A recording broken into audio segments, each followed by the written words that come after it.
Quiero que te quedes con un pensamiento, y esa es la idea, de continuar todo este mes hablando sobre la familia, hablando sobre la importancia de familias reales. ¿Por qué reales? Porque son familias que viven la realidad, familias que impactan.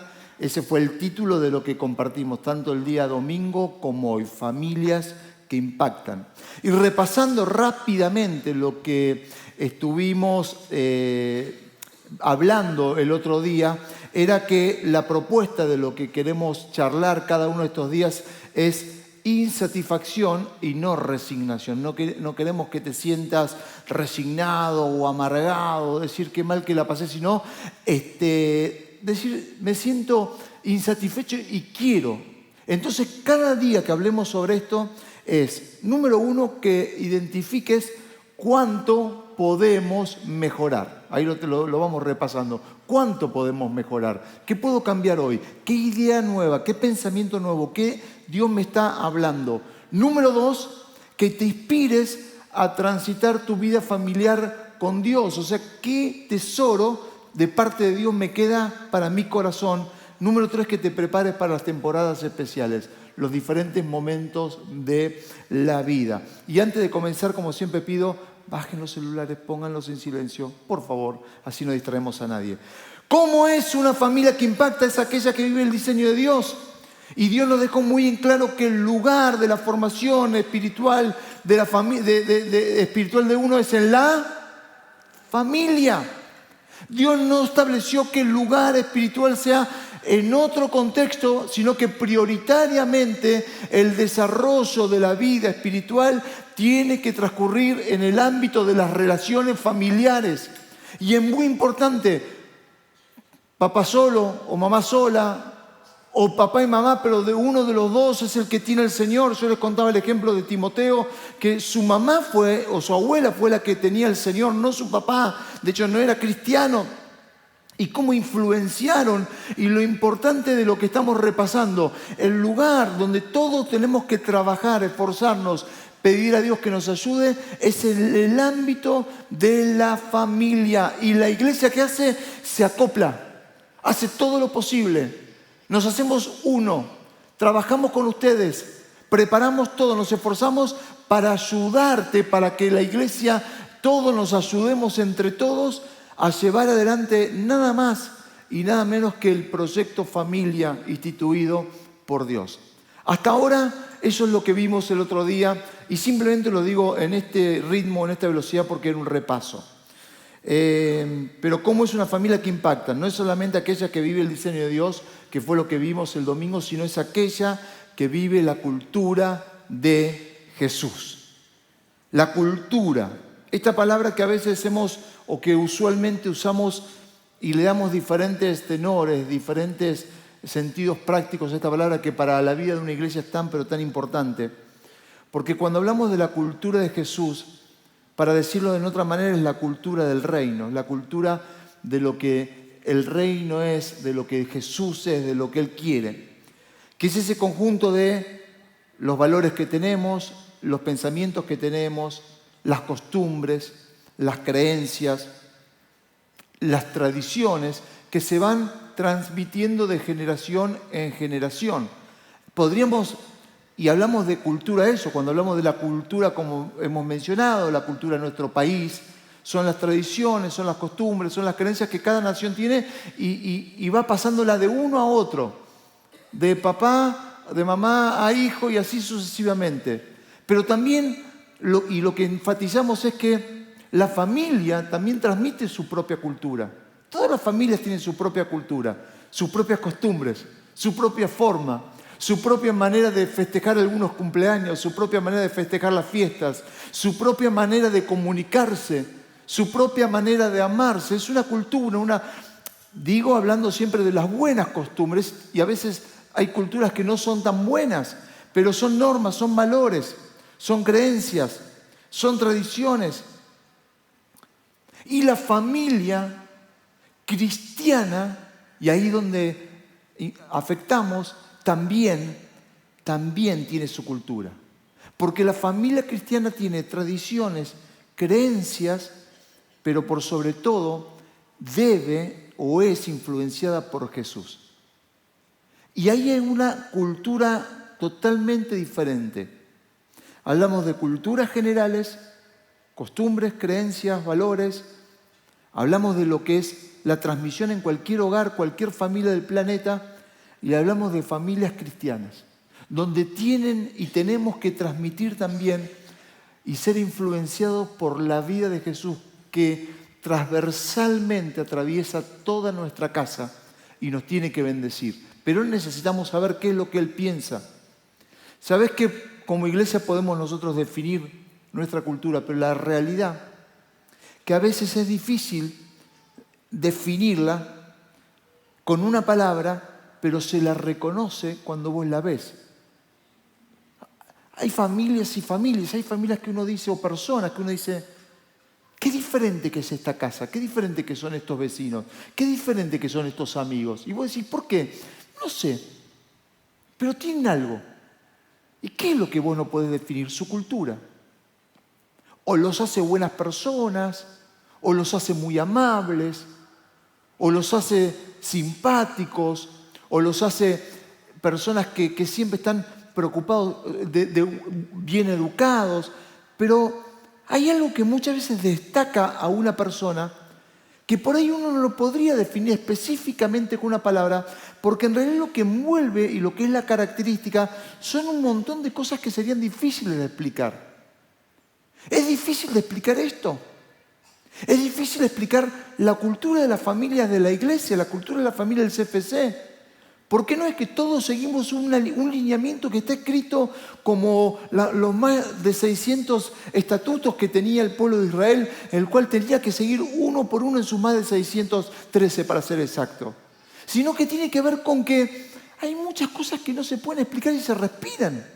Y desde el voluntario más chiquitito hasta lo que nos toca estar acá, desde el que viene más temprano, el que viene más tarde, desde el que viene un domingo y desde cualquier sede, se respira esa cultura que tiene que ver con eso que no se puede explicar, pero que está y que nos va nutriendo.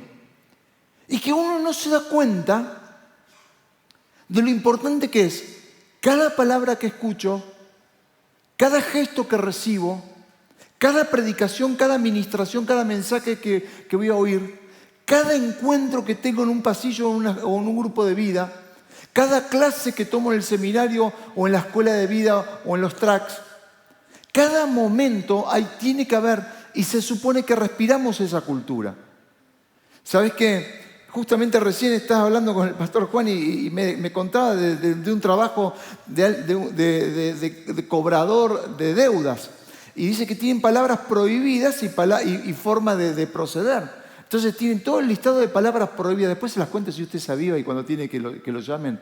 Pero saben que hay cosas que no puede decir el que te llama para cobrarte la deuda. Y tiene palabras prohibidas que nunca te puede decir. ¿Sabías? No lo sabías. Yo me enteré de algunas hoy que no sé si te las puedo contar, pero están buenas. Interesante. Pues yo me reía porque digo, son todas las... No, es más, se les prohíbe ser empáticos. Sí, hay que cobrar la deuda. Entonces no hay que... Va y dice, ay, lo que pasa es que se me murió el perrito. ¿Y mañana va a pagar, señor? O sea, no pueden conectar empáticamente con... Sino lo anti-iglesia. Acá queremos decir por favor, acá decimos gracias, acá queremos ser empáticos. ¿Por qué no nuestra cultura? Y no es que hay una norma... Y lo que él me decía que lo estudian, los preparan y dicen, estas son las palabras. Imagínense si ustedes... Por años hemos vivido así. Lo que debíamos ser y no lo que éramos. Entonces, cuando cambiamos lo que debemos a lo que realmente, no el deber ser, sino el ser, eso es la cultura latente que se va viviendo y eso es lo que vos y yo generamos en nuestra familia. Por eso es lo que explica a dónde cada uno llegó, a dónde llegamos, cómo llegamos.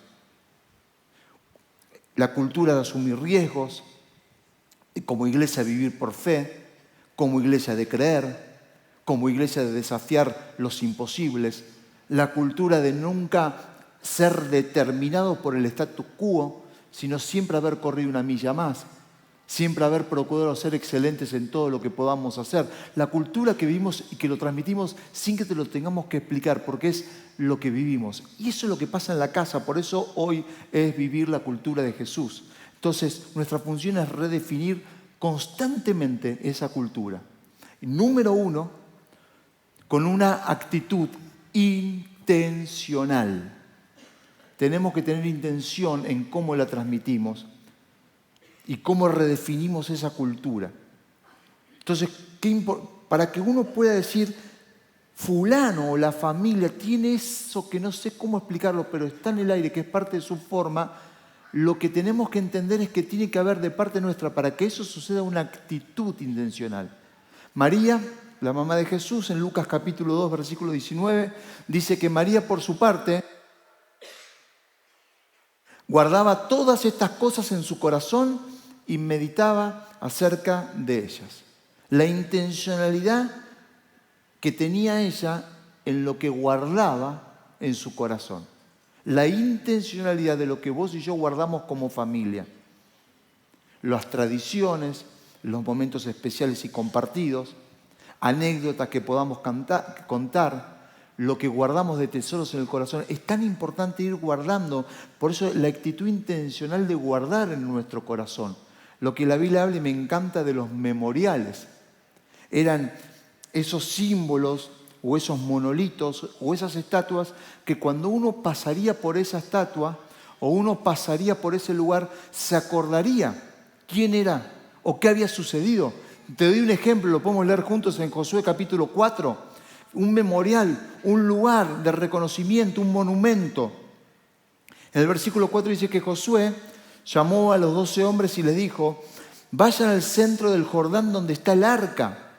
Cada uno de ustedes tomará una piedra y la sacará en hombros, 12 en total, uno por cada tribu.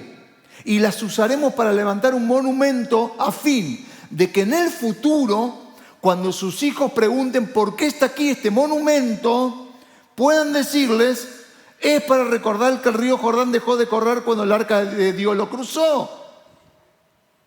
El monumento será para que el pueblo de Israel tenga un recuerdo permanente de ese asombroso milagro, un memorial de un prodigio, un memorial de algo bueno que sucedió. Un memorial es el lugar del testimonio. Es lo que Dios, en este caso, le está diciendo: acá tiene que haber un monumento, un memorial del día que nosotros cruzamos, que el río Jordán se secó para nuestro beneficio y pasamos de esclavitud y de vida en el desierto. Por primera vez nuestros pies tocaron tierra santa, de casi llegando a los 500 años. Imagínense si no era razón de tener un memorial. Y tenía que ser un buen recuerdo, no como la estatua que le hicieron a la pobre Mirta Legrand el otro día. Eso no es un memorial, es un desastre. Por favor, la pusieron, pero después de fallecida 10 días por lo menos. ¿Cómo le van a hacer eso? Pero un memorial es un recuerdo agradable. De verdad, lo que lo vieron, lo que después lo ven en casa. Tiene que ser algo agradable, algo lindo. Es construir imágenes, construir ejemplos para siempre. Con Lizzie hemos trabajado y nos hemos esforzado en construir esos memoriales más de una vez. Pueden ser profundos o pueden ser domésticos.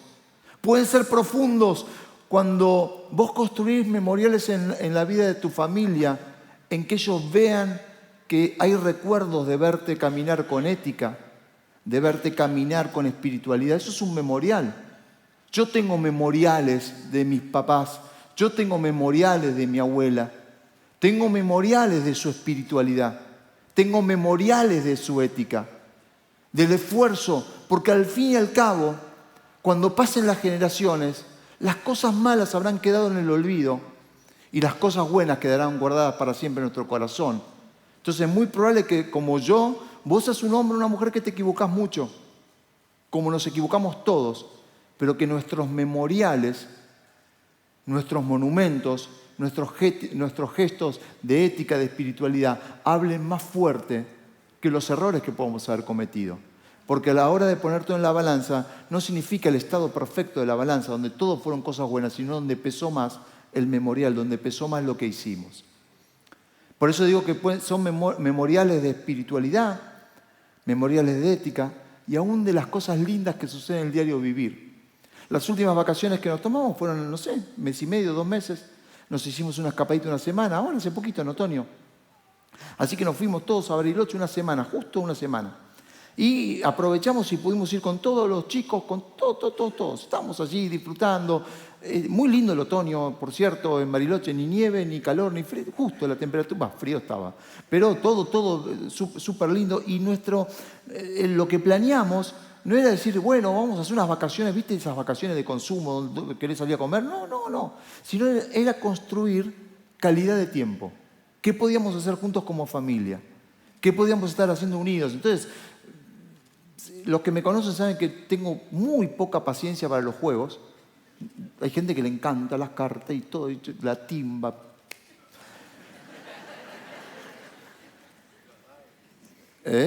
Confesando hoy, Pero la realidad es que yo tengo poca paciencia, pero hice el esfuerzo y tratamos de involucrar y estuvo muy bueno. Y un día dijimos, hoy vamos a hacer una excursión, viste que ahí es trekking de acá, trekking de allá, camina para arriba, va para abajo y no sé qué, no sé cuánto. Y dijimos, bueno, cuando terminemos el trekking de todo el día, nos vamos a tomar el té. Y yo te voy a dar una recomendación cuando vayas a lugares como esos. Si vos ves que el lugar te dice casa de té y no te dice cafetería, prepárate porque vas a tener que dejar un sueldo. Si vos estás dispuesto a gastarlo, pero cuando dice casa de té, significa que te estamos por asesinar en este momento. Te vamos a desplumar en los próximos 60 minutos. Por poner casa de té. Ahora si dice cafetería, te tomás un cortadito. Un par de medialunas, una torta, pero casa de té es asesinato.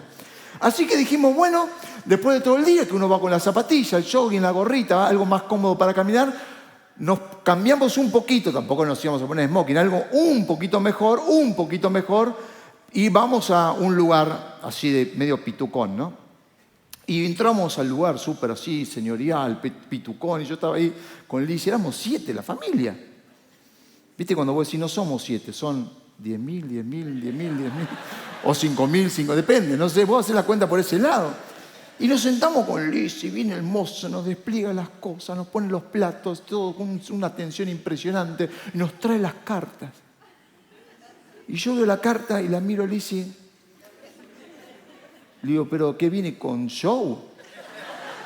O sea, vos decís, ¿esto qué es? ¿Una cena show o es un café cortado nada más? Vos no entendés. Es lo mismo que acá pagás una cena show. Yo digo, si esto es el café, 7 cafés, café con leche, alguno va a pedir un submarino. La porción de torta, 15 días de trabajo. Son 7, 3 meses. Le digo, Lizy, no vamos a gastar este dinero. ¿Y qué hacemos? Y yo no voy a gastar este dinero. Así que nos vamos. La pregunta es, ¿quién se anima no a irse primero? Porque irse primero es lo más fácil, que fui yo. Sino el que Pero no aplauda eso. La cuestión fue que en un momento se acercó.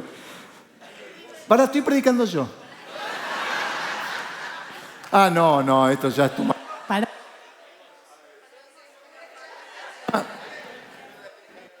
El micrófono es.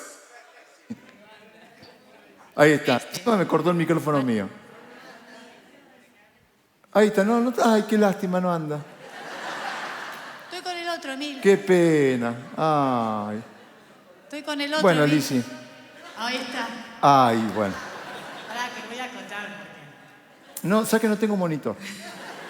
No, que el mozo vino y como tardábamos en decidir quién iba a decirle, le dijimos, espera un segundito más.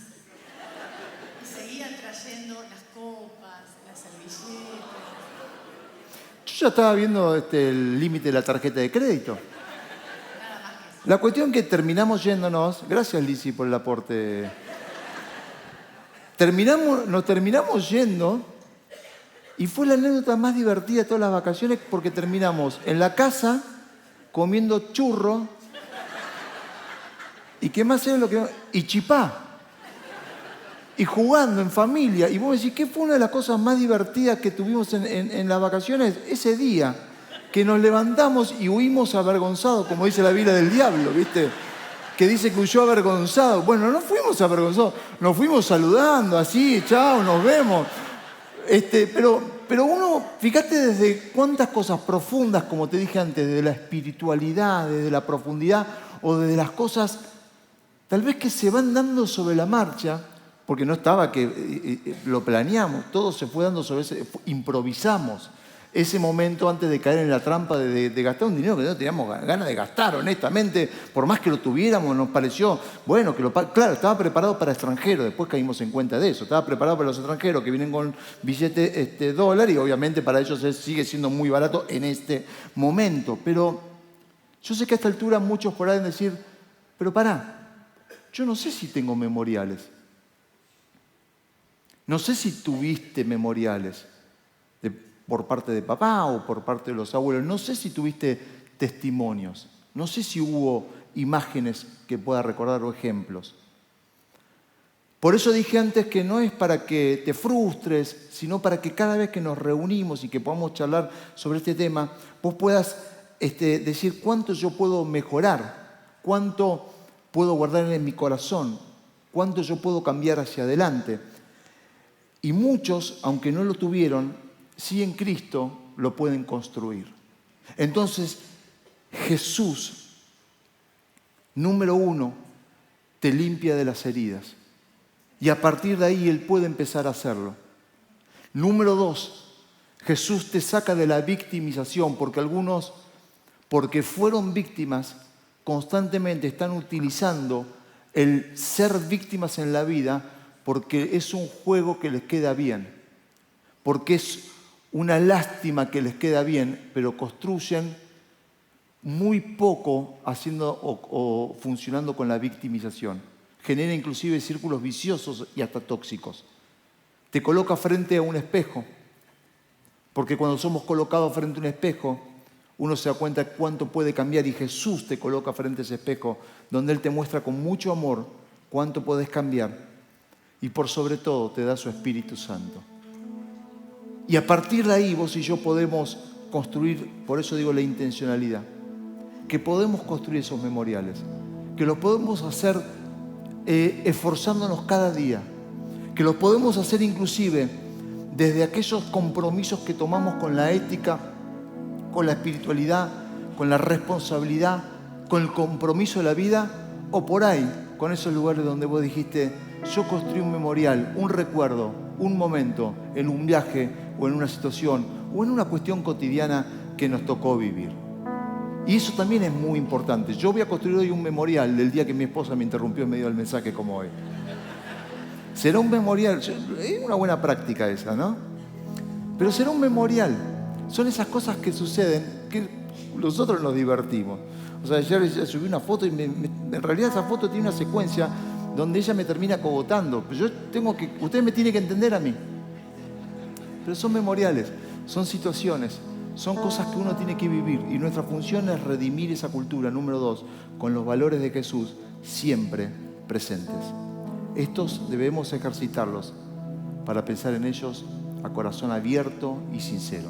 Y yo quiero que los veas conmigo acá. Los valores de Jesús siempre presentes. Amor. ¿Qué valores de que Él nos enseña que vos y yo tenemos que pensar? Y quiero que te enfoques, cuando leamos cada uno, en cuáles serían los 3 más fuertes que vos tenés. Si tuvieras que enumerar uno de ellos, 2 de ellos, 3 de ellos. Y también quiero que hagas el trabajo a la inversa. ¿Cuáles son los más flacos? Por decir los más débiles. Respeto, el ejercitar la bondad, el tener empatía, el practicar la amistad, en el vivir en el esfuerzo constante, en la gratitud, en la responsabilidad, en la generosidad.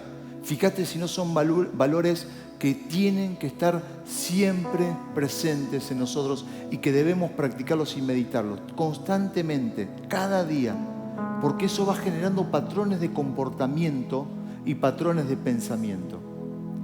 Por ahí vos lo tenés que leer y tenés que pensar, pero ¿Sabes cuándo se convierte en cultura de Jesús esto? Cuando no hace falta que vos lo leas para ver si lo estás haciendo o no, lo sos. Cuando no hace falta que vos tengas que leer, que ser empáticos de la cultura de Jesús, lo sos.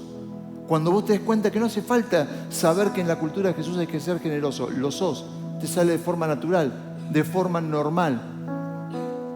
Cuando la bondad o lo que vos quieras, la justicia, lo que vos quieras. Entonces está bueno decir, ¿y cuál de ellos tres sí me salen donde yo no tengo que definirme porque las tengo? Otros lo dirán de vos. Eso está bueno. Pero ¿cuáles reconocés vos que son parte de esa cultura que si yo las practico van a hacer de mi familia una mejor familia? Entonces necesitamos la cultura de Jesús, la cultura del reino, impregnada en lo más profundo de nuestro ser, en nuestra vida, todo el tiempo, y lo necesitamos. Por eso el primer tema que abarcó del domingo hoy es familias que impactan, porque viven la cultura del reino, la cultura de Jesús en sus casas, y en esa cultura cada uno de estos puntos que estás leyendo construye un memorial, construye un monumento, va edificando una identidad, que es lo bueno de lo que estamos viniendo a hacer cada día que nos reunimos.